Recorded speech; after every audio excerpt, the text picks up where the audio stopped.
Hello everyone, स्वागत है फिर से एक नए वीडियो में। तो दोस्तों, आज के इस वीडियो में हम लोग एसके झा सर का आरबी प्रकाशन का जो आरबीडी प्रकाशन से इनका जो बुक रिलीज हुआ है, प्रकाशित हुआ है, उसमें आज हम लोग सामान्य विज्ञान का फिजिक्स, केमिस्ट्री और बायोलॉजी के प्रश्नों को और जो railway, SSC, UPSC, state exam, UGC, net और जीआरएफ, शिक्षक, बीएड एवं अन्य सभी प्रतियोगी परीक्षाओं के लिए उपयोगी है, उसी में थ्योरी भी दिया हुआ है, प्रैक्टिस सेट एमसीक्यू दिया हुआ है और न्यूमेरिकल के साथ है, और इसमें प्रीवियस ईयर का भी प्रश्न को सम्मिलित किया गया है। तो दोस्तों, हम लोग प्रैक्टिस सेट एमसीक्यू चलिए देखते हैं। और दोस्तों, इसमें टोटल हम लोग 100 प्रश्न को देखेंगे। तो दोस्तों, इसको आप लोग देखिए और जितना हो सके दोस्तों के साथ शेयर करिएगा। इसका पीडीएफ आप लोग को टेलीग्राम पर मिल जाएगा दोस्तों, तो आप लोग वहां ज्वाइन कर जाइए। तो पहला प्रश्न आप लोग के सामने है कि 1 माइक्रोमीटर किसके बराबर होता है। 1 माइक्रोमीटर 10 के पावर -6 मीटर के बराबर होता है। जैसे आप लोग जानते हैं कि डेसी, सेंटी, मिली, माइक्रो, नैनो, पिको, फेम्टो, एटो, ठीक है। तो इसमें डेसी, जिसमें कहने से देखिए आपके अंदर बोल रहे हैं तो लगेगा कि स्त्रीलिंग का भाव आ रहा है, तो यह हो जाएगा, आपको इसमें माइनस लगेगा, 10 के पावर माइनस में रहेगा। जबकि देखिए डे का आ की मात्रा, डे का, हेक्टो, किलो, मेगा, गीगा, टेरा, पेटा, एक्सा, तो इसमें आपको 10 के पावर में ही रहेगा, लेकिन प्लस के रूप में रहेगा, ठीक है। तो अगला प्रश्न है कि विद्युत आवेश का एसआई मात्रक क्या होता है। तो विद्युत आवेश का एसआई मात्रक कूलम्ब होता है, कूलम्ब। अगला प्रश्न है कि विस्थापन की एसआई इकाई। विस्थापन कुछ भी हो सकता है, प्लस भी हो सकता है, माइनस भी हो सकता है, जीरो भी हो सकता है दोस्तों। तो यह हो जाएगा, इसका मात्रक मीटर हो जाएगा, मीटर, मीटर। वहीं पर विस्थापन भी दूरी ही है, लेकिन इसका मात्रक मीटर होता है, लेकिन यह निगेटिव, पॉजिटिव और शून्य भी हो सकता है, लेकिन दूरी ऋणात्मक नहीं हो सकता है दोस्तों, ये भी बात याद रखिएगा।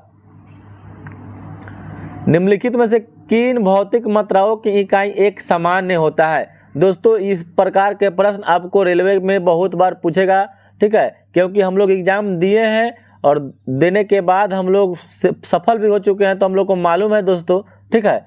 तो यह जिस समय हम लोग 18 में जब पास हुए थे, तो इस समय क्वेश्चन बहुत बार यह क्वेश्चन पूछा था दोस्तों। तो भौतिक मात्राओं की इकाई सामान्य इनमें से हो जाएगा कार्य एवं ऊर्जा। कार्य एवं ऊर्जा इसका सही उत्तर हो जाएगा, एक समान इकाई होगा, ठीक है। अगला प्रश्न है कि प्रकाश वर्ष निम्नलिखित में से किसकी इकाई है। तो प्रकाश वर्ष दूरी का मात्रक होता है, दूरी का मात्रक होता है, और एक प्रकाश वर्ष 9.46 गुना 10 के पावर 15 मीटर के बराबर होता है, या 12 किलोमीटर के बराबर होता है। अगला प्रश्न है कि प्रतिरोध का एसआई इकाई क्या होता है। तो प्रतिरोध का एसआई मात्रक ओम होता है, ओम। अगला प्रश्न है कि एसआई प्रणाली में प्रतिबल की इकाई का नाम क्या है। तो प्रतिबल तो हो जाएगा न्यूटन पर मीटर स्क्वायर, न्यूटन पर मीटर स्क्वायर। का एसआई मात्रक क्या होता है। तो विद्युत धारा का एसआई मात्रक एम्पियर होता है, एम्पियर। अगला प्रश्न है कि शक्ति की इकाई को क्या कहा जाता है। तो शक्ति की इकाई को वाट कहा जाता है, वाट। शक्ति की इकाई की इकाई समय में किए गए कार्य को शक्ति कहते हैं, ठीक है। अगला प्रश्न है या कार्य करने की दर, कार्य करने की दर तो क्षमता कहलाती है, लेकिन इकाई समय में किए कार्य को शक्ति कहते हैं। और दबाव का एसआई मात्रक, दबाव का एसआई मात्रक क्या होता है। तो दबाव का एसआई मात्रक न्यूटन प्रति मीटर स्क्वायर होता है, न्यूटन प्रति मीटर स्क्वायर होता है। अगला प्रश्न है कि डैश पृथ्वी से लेकर सूर्य तक की अनुमानित दूरी की लंबाई की यूनिट है। तो इसका ऑप्शन नंबर बी हो जाएगा astronautical, astronomical unit, astronomical unit हो जाएगा, या पृथ्वी से लेकर सूर्य तक की अनुमानित दूरी की लंबाई का मात्रक है। अगला प्रश्न है कि बल की एसआई इकाई क्या है। बल की एसआई इकाई ये हो जाएगा आपका न्यूटन हो जाएगा, न्यूटन, और वहीं पर सीजीएस पूछता तो डाइन हो जाता। अगला प्रश्न है कि न्यूटन मीटर स्क्वायर पर केजी स्क्वायर की इकाई है, यानी न्यूटन मीटर स्क्वायर पर केजी स्क्वायर किसकी इकाई है। तो इसका ऑप्शन नंबर डी हो जाएगा गुरुत्वाकर्षण के सार्वभौमिक नियतांक यानी कैपिटल जी का होता है। इसका मान होता है 6.67 गुना 10 के पावर -11 न्यूटन मीटर स्क्वायर पर केजी स्क्वायर होता है। अगला प्रश्न है कि प्रतिरोधकता का ऐसा इकाई, प्रतिरोधकता का ऐसा इकाई ओम मीटर होता है। ओम मीटर, ऑप्शन नंबर ए इसका सही हो जाएगा। अगला प्रश्न है कि निम्न में से किन दो भौतिक राशियों की इकाई एक ही है, तो यह हो जाएगा ऑप्शन नंबर इसका बी हो जाएगा, बल और उत्क्षेप बल। ठीक है, बल देखिए दोनों बल ही है, तो बल और उत्क्षेप बल की इकाई एक ही हो जाएगा। अगला प्रश्न है कि मीटर पर सेकेंड स्क्वायर, मीटर पर सेकेंड स्क्वायर निम्नलिखित में से किसकी इकाई है। मीटर प्रति सेकेंड स्क्वायर यह हो जाएगा त्वरण का, और ऋणात्मक त्वरण को मंदन कहते हैं, ऋणात्मक त्वरण को मंदन कहते हैं, ये बात याद रखिएगा। और मंदन का भी ऐसा ही मात्रक मीटर पर सेकेंड स्क्वायर होता है। अगला प्रश्न है कि डैश की इकाई न्यूटन होता है, तो बल और वजन, बल और वजन का ऐसा ही इकाई जो हो जाएगा न्यूटन हो जाएगा। अगला प्रश्न है कि निम्न में से कौन सी तापमान की ऐसा इकाई है, निम्न में से कौन सी तापमान की ऐसा इकाई हो जाएगा, तो तापमान का ऐसा यूनिट हो जाएगा केल्विन हो जाएगा, केल्विन। और अगला प्रश्न है कि दी गई भौतिक राशियों में से क्या सापेक्ष राशि नहीं है, तो समय, त्वरण, वेग, दूरी, तो जो सापेक्ष राशि हो जाएगा समय सापेक्ष राशि नहीं है। अगला प्रश्न है कि एक एटमॉस्फियर बराबर कितना होता है। एक एटमॉस्फियर बराबर जो होता है 10 के पावर 5 पास्कल भी याद रखिएगा दोस्तों, नहीं तो 1.01 गुना 10 के पावर 5 पास्कल के बराबर होता है। ठीक है, क्योंकि 1 से गुना किसी संख्या में करेंगे तो उतना ही रहेगा। ठीक है, इसीलिए इसका ज़्यादातर आपको 10 के पावर 5 पास्कल ही लेता है। ठीक है दोस्तों। अगला प्रश्न है कार्य का मात्रक, तो कार्य का मात्रक जूल होता है, कार्य का मात्रक ऐसा ही मात्रक जूल होता है। वहीं पर सीजीएस पूछता तो अर्ग हो जाता। अगला प्रश्न है कि निम्नलिखित में से कौन सा मात्रक सुमेलित नहीं है, तो दोस्तों देखिए ऑप्शन नंबर है डेसिबल, ध्वनि की प्रबलता की इकाई है, सही है। अशुशक्ति, शक्ति की इकाई है। समुद्री मील से नौ संचालन की दूरी की इकाई मापते हैं, जबकि डाप्सन से ऊष्मा की इकाई नहीं, डाप्सन इकाई से जो ओजोन परत के में जो छिद्र हो जाता है ओजोन परत की मोटाई मापते हैं डाप्सन से, तो इसके लिए आपका ऑप्शन नंबर डी सही है। अगला प्रश्न है कि भार की एसआई इकाई क्या होता है, तो दोस्तों भार एक सदिश राशि है और इसमें आभासी कमी और वृद्धि हो सकती है, तो दोस्तों भार का एसआई मात्रक न्यूटन होता है, न्यूटन। अगला प्रश्न है कि संवेग की इकाई, संवेग की इकाई केजी मीटर पर सेकेंड होता है, केजी मीटर प्रति सेकेंड होता है। कि उद्योग में शक्ति की इकाई क्या होती है, तो उद्योग में शक्ति की इकाई अशुशक्ति हॉर्स पावर होती है, और 1 हॉर्स पावर बराबर 746 वाट होता है, 746 वाट होता है। अगला प्रश्न है कि निम्नलिखित में से किसकी कोई इकाई नहीं होती है, कोई यूनिट नहीं होती है, तो घनत्व, द्रव्यमान बटा आयतन केजी मीटर प्रति की हो जाएगा, विस्थापन का मीटर हो जाएगा, दाब का पास्कल हो जाएगा, जबकि सापेक्षिक घनत्व तो दोस्तों यह एक मतलब सांख्यिकीय मान होता है इसका, इसलिए इसका कोई इकाई नहीं होता है।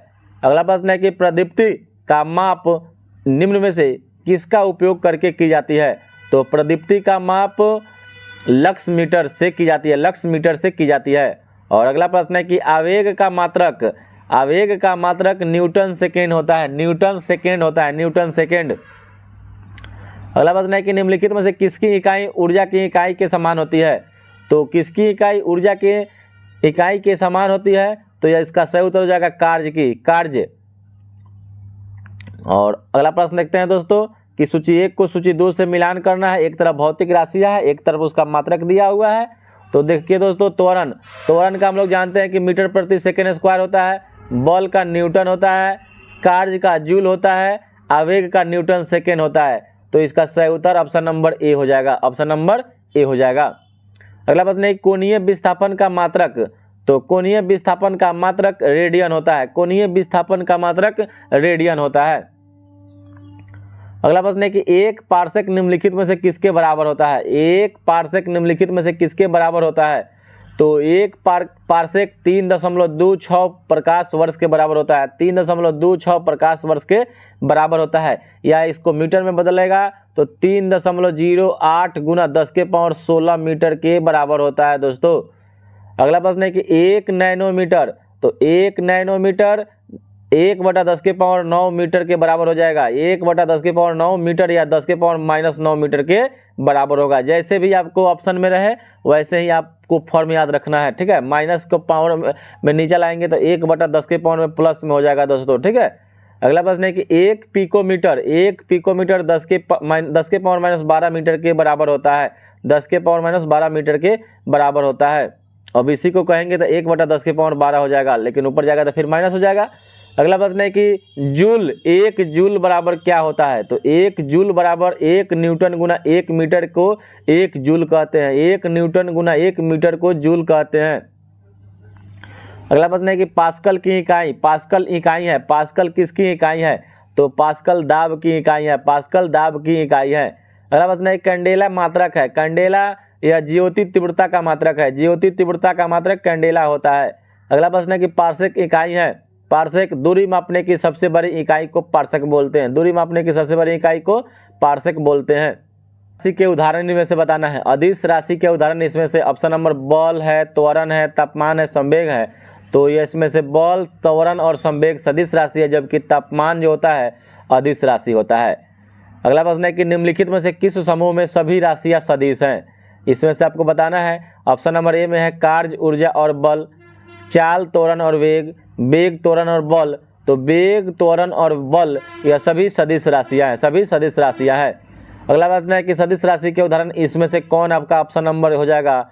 तो ऑप्शन नंबर ए हो जाएगा बल आघूर्ण, यह एक सदिश राशि है। बल आघूर्ण एक सदिश राशि है। अगला प्रश्न है कि शून्य परिणामी उत्पन्न करने के लिए समान परिमाण के आवश्यक सदिशों की न्यूनतम संख्या कितनी होना चाहिए। तो शून्य परिणामी उत्पन्न करने के लिए आवश्यक सदिशों की संख्या 2 होनी चाहिए, 2 होनी चाहिए। और अगला प्रश्न है कि 2 सदिशों के गुणनफल से प्राप्त राशि क्या हो सकता है। तो दो सदिशों के गुणनफल से प्राप्त राशि ए या बी हो सकता है, यानी सदिश राशि और अदिश राशि दोनों हो सकता है, ठीक है। और अदिश गुना अदिश क्या होता है। तो अदिश गुना में अदिश से अदिश में गुना करेंगे तो अदिश ही मिलेगा, अदिश में अदिश से गुना करेंगे तो अदिश ही मिलेगा, जबकि सदिश 2 सदिशों को गुना करेंगे तो अदिश और सदिश दोनों में कुछ भी हो सकता है। अगला प्रश्न है कि समानांतर चतुर्भुज बल के नियम मूलतः कितने परिणाम की गणना के लिए प्रयुक्त किए जाते हैं। तो समानांतर चतुर्भुज बल के नियम मूलतः 2 परिणाम की गणना के लिए इसका प्रयुक्त किया जाता है। 2 परिणाम के लिए गणना। किसी निर्दिष्ट दिशा में किसी वस्तु की गति को क्या कहा जाता है। तो किसी निर्दिष्ट दिशा में, यानी दिशा को बारे में आपको कंफर्म मालूम है, तो किसी निर्दिष्ट दिशा में यानी दिए हुए दिशा में वस्तु की गति को वेग बोलते हैं। और वेग एक सदिश राशि है, इसका मात्रक मीटर प्रति सेकेंड होता है, मीटर प्रति सेकेंड होता है। जो चाल का होता है वेग का भी होता है। अगला प्रश्न है किसी पिंड का वेग समरूप क्या कहलाता है। किसी पिंड का वेग समरूप क्या कहलाता है। जब वेग का मान और दिशा दोनों नियत होगा तो उसको किसी पिंड का वेग समरूप कहा जाता है। अगला प्रश्न है कि चाल, दूरी और समय का सही संबंध क्या होता है। तो चाल, दूरी और समय में सही संबंध चाल बराबर दूरी बटा समय होता है, यानी एस से स्पीड बराबर डिस्टेंस बटा टाइम, यानी दूरी बटा समय। इसका ऑप्शन नंबर 20 सही हो जाएगा।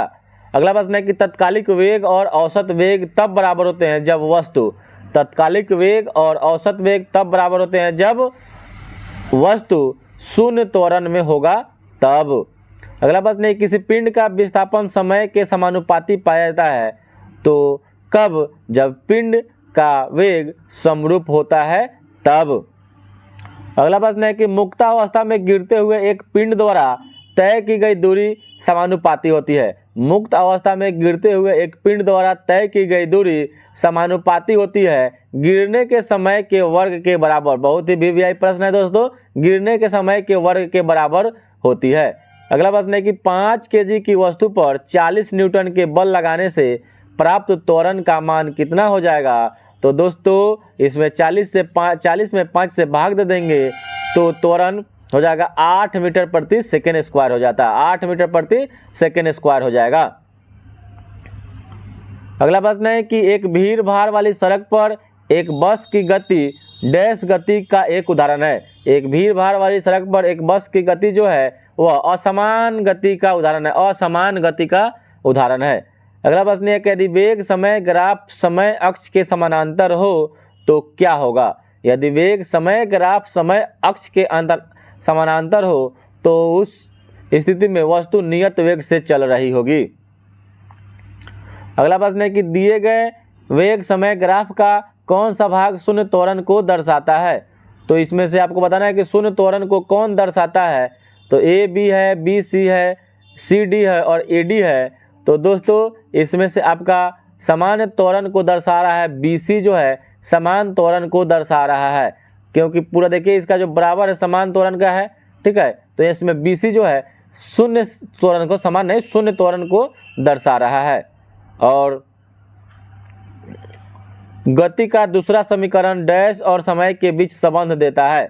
तो गति का जो दूसरा समीकरण है वह स्थिति और समय के बीच संबंध देता है, स्थिति और समय के बीच में संबंध देता है। अगला प्रश्न है कि निम्न में से कौन सी मात्रा चाल के साथ इसकी गति निर्दिष्ट करती है। निम्न में से कौन सी मात्रा चाल के साथ इसकी गति निर्दिष्ट करती है। तो इसका सही उत्तर हो जाएगा वेग करती है, वेग। प्रश्न है कि एक निश्चित दिशा में बढ़ रही वस्तु की गति को वैज्ञानिक शब्दावली में किस पद के रूप में जाना जाता है। एक निश्चित दिशा में बढ़ रही वस्तु की गति को वैज्ञानिक शब्दावली में किस पद के रूप में जाना जाता है। तो इसको वेग कहते हैं, वेलोसिटी बोलते हैं। और वेग में परिवर्तन या लगने वाला समय को क्या बोलते हैं, यानी वेग में परिवर्तन की दर को त्वरण बोलते हैं, एक्सेलरेशन बोलते हैं। अगला प्रश्न है कि एक समान तल वाली सीधी सड़क पर नियत त्वरण पर दौड़ने वाली कार के संबंध में इनमें से कौन सा कथन सत्य होगा। एक समान तल वाली सीधी सड़क पर नियत त्वरण पर दौड़ने वाली कार के संबंध में इनमें से कौन सा कथन सत्य होगा। तो कार का वेग निरंतर बदल रहा है, यही सत्य होगा। और जब कोई वस्तु एक समान गति से गति कर रही हो तो इसका त्वरण शून्य हो जाता है, इसका त्वरण शून्य हो जाता है। अगला प्रश्न है कि डैश का उपयोग एक वस्तु की समग्र गति का वर्णन करने के लिए और किसी दिए गए समय पर इसकी प्रारंभिक स्थिति के संदर्भ में अंतिम स्थिति का पता लगाने के लिए किया जाता है। तो यह दूरी और विस्थापन का पता लगाने के लिए किया जाता है। और वेग और समय का गुणनफल प्रदान करता है। तो वेग और समय का गुणनफल प्रदान क्या करेगा, तो विस्थापन करेगा। वेग और समय के गुणनफल का जो देखिए वेग का हो जाएगा मीटर पर सेकेंड और समय का सेकेंड होता है, सेकेंड से सेकेंड कट गया तो इसमें से क्या हो जाएगा, वेग का भी मीटर ही होता है। तो इसमें से और सब ऑप्शन में किसी का मात्रक मीटर नहीं है, विस्थापन का मात्रक मीटर हो जाएगा, इसलिए मीटर प्राप्त होगा, मैंने विस्थापन प्राप्त होगा। यदि किसी वस्तु द्वारा तय की गई दूरी शून्य है तो वस्तु का विस्थापन कितना होगा। तो वस्तु का विस्थापन भी शून्य होगा। अगला प्रश्न है कि एक वस्तु को ऊपर की ओर फेंका जाता है, यह 100 मीटर तक की ऊंचाई तक जाती है, 100 मीटर तक की ऊंचाई तक जाती है, फिर फेंकने वाले के पास वापस आ जाती है, तो क्या हुआ। तो वस्तु का वास्तविक विस्थापन शून्य है, वस्तु का फिर उसी के पास आ गया तो वस्तु का जो वास्तविक विस्थापन है वह शून्य है। अगला प्रश्न है कि विस्थापन के परिवर्तन के दर को वेग कहते हैं, विस्थापन के परिवर्तन की दर को वेग कहते हैं। अगला प्रश्न है कि यदि कोई वस्तु समान समय अंतराल में असमान दूरी तय करती है तो इसको असमान गति कहते हैं। यदि कोई वस्तु समान समय अंतराल में असमान दूरी तय करती है तो उसको असमान गति बोलते हैं। प्रश्न है कि निरंतर शक्ति प्रदान करने वाली किसी मशीन के द्वारा कोई पिंड एक सरल रेखा में चलाया जाता है तो t सेकेंड में पिंड द्वारा तय की गई दूरी किसके समानुपाती होती है। तो निरंतर शक्ति प्रदान करने वाली किसी मशीन के द्वारा कोई पिंड एक सरल रेखा में चलाया जाता है, t सेकेंड में पिंड की द्वारा तय की गई दूरी t के पावर 3/2 के समानुपाती होती है। अगला प्रश्न है कि जब एक पर्यवेक्षक के सापेक्ष समय के साथ वस्तु की स्थिति लगातार बदलती जाती है या बदलती जा रही है तो कहा जाता है कि वह गतिशील अवस्था में है। और किसी वस्तु का त्वरण इसके डैश के प्रति इकाई समय में हुआ परिवर्तन है तो यह हो जाएगा वेग में प्रति इकाई में हुआ परिवर्तन को त्वरण कहते हैं। अगला प्रश्न है कि निम्नलिखित में कौन सी एक वेक्टर मात्रा है, वेक्टर तो यानी सदिश राशि आपको बताना है। तो इसमें से ऑप्शन नंबर डी जो है वेग एक सदिश राशि है, जबकि दूरी, समय और तापमान अदिश राशि है। अगला प्रश्न है कि फ्रेम के संदर्भ में जो समय का फंक्शन है एक वस्तु की स्थिति में परिवर्तन की दर क्या है तो उसे क्या कहा जाएगा, तो उसे वेग कहा जाएगा। एक वस्तु की स्थिति में परिवर्तन की दर को वेग कहते हैं और समय के साथ किसी वस्तु का वेग दिखाने वाले ग्राफ को समय वेग ग्राफ कहा जाता है। शून्य त्वरण का क्या अर्थ होता है, तो शून्य त्वरण का जो अर्थ होता है वस्तु का वेग स्थिर होना चाहिए यानी कांस्टेंट होना चाहिए। और धनात्मक त्वरण का अर्थ क्या है, तो धनात्मक त्वरण का अर्थ है कि वस्तु का वेग बढ़ जाता है तो उसको धनात्मक त्वरण बोलते हैं। अगला प्रश्न है गति का द्वितीय समीकरण। गति का द्वितीय समीकरण एस बराबर UT plus half A T square होता है। एस बराबर UT plus half A T square होता है। यह गति का द्वितीय फॉर्मूला है। और शून्य से स्वतंत्र रूप से गिरने वाली वस्तु में शून्य से स्वतंत्र रूप से गिरने वाली वस्तु में समान त्वरण होता है। और अगला प्रश्न है कि डैश वह भौतिक राशि है जो कभी भी ऋणात्मक नहीं हो सकता है। इसको हम पहले ही बता चुके हैं दोस्तों, दूरी कभी भी ऋणात्मक नहीं हो सकता है, जबकि विस्थापन धनात्मक, ऋणात्मक और शून्य हो सकता है। कोई पिंड वेग v के साथ ऊपर की ओर ऊर्ध्वाधर रूप से फेंका जाता है। यह h ऊंचाई तक पहुंचने के बाद पृथ्वी की ओर वापस लौट आता है, तो पिंड द्वारा तय की गई दूरी तथा विस्थापन का अनुपात क्या होगा, तो पिंड के द्वारा तय की गई दूरी और विस्थापन के अनुपात अनंत होगा, इन्फिनाइट होगा दोस्तों, ठीक है। और अगला प्रश्न है किसी पिंड के वेग समय का ग्राफ सरल रेखा में आता है तथा मूल बिंदु से गुजरते हुए x अक्ष को छूता है तो पिंड गतिशील है, तो पिंड समान त्वरण से गतिशील है।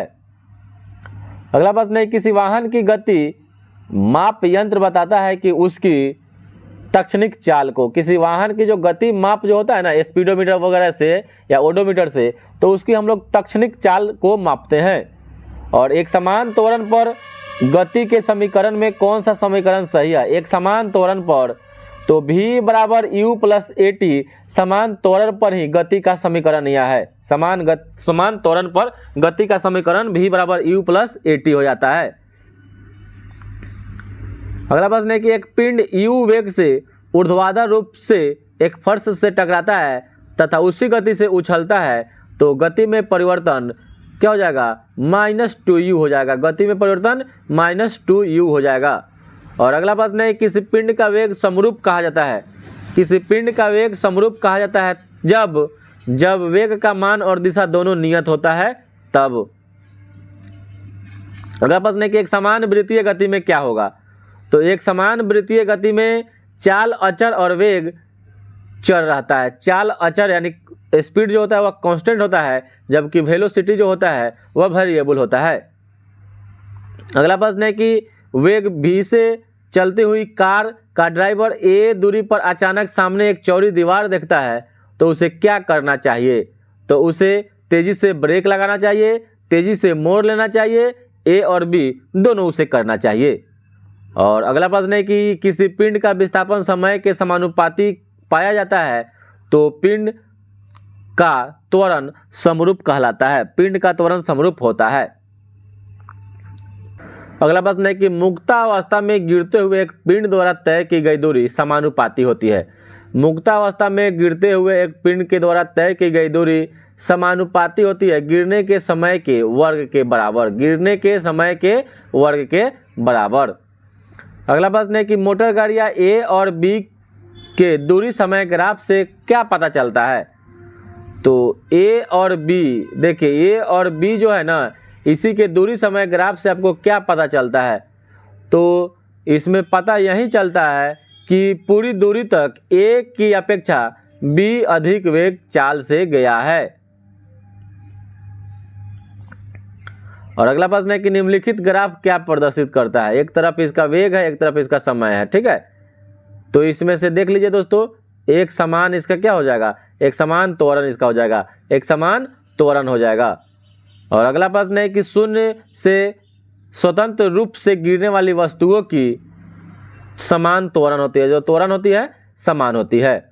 और अगला प्रश्न है कि एक वस्तु असमान वेग तथा समान त्वरण से गतिमान है तब इसका समय वेग ग्राफ जो होगा ना रेखीय होगा। पिंड का त्वरण प्रदर्शित करता है, जो पिंड का त्वरण होता है वह जो प्रदर्शित क्या करेगा, तो यह करेगा d2 s बाई dt², या आपका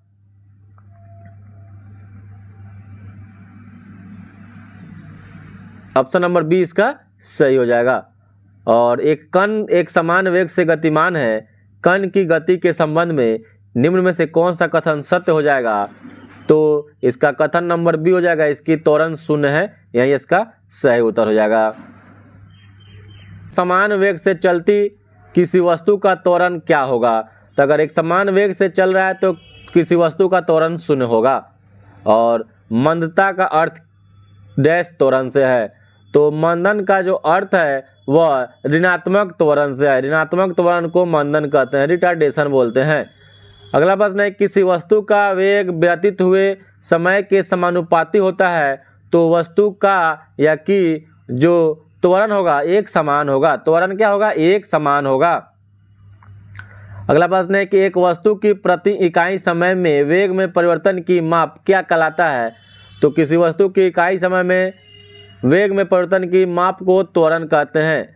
अगला प्रश्न है कि एक साइकिल स्थिर त्वरण से पलायमान है या चलायमान है, तो पीछे के पहिए पर घर्षण बल पक्ष दिशा में लगेगा, पीछे की दिशा में लगेगा। अगला प्रश्न है कि यदि वेग समय ग्राफ समय अक्ष के समानांतर हो तो गति एक समान होगी, तो गति क्या होगी, एक समान होगी। और एक समान त्रिज्या की एक लोहे की गेंद व लकड़ी की गेंद को निर्वात में h ऊंचाई से गिराया जाता है, तो दोनों को पृथ्वी तक पहुंचने में लगा समय बिल्कुल समान होगा। दोस्तों एक समान समय लगेगा, लेकिन इसमें से क्वेश्चन हो जाएगा कि अगर निर्वात नहीं रहता, इसे गिराते तो भारी सामान पहले गिरेगा और हल्का सामान बाद में गिरेगा। दोस्तों ये भी बात याद रखना है। और अगला प्रश्न है कि एक समान त्वरित गति के लिए वेग समय ग्राफ क्या होता है, तो एक समान त्वरित गति के लिए जो वेग समय ग्राफ होता है वह सरल रेखा में होता है, सरल रेखा में होता है।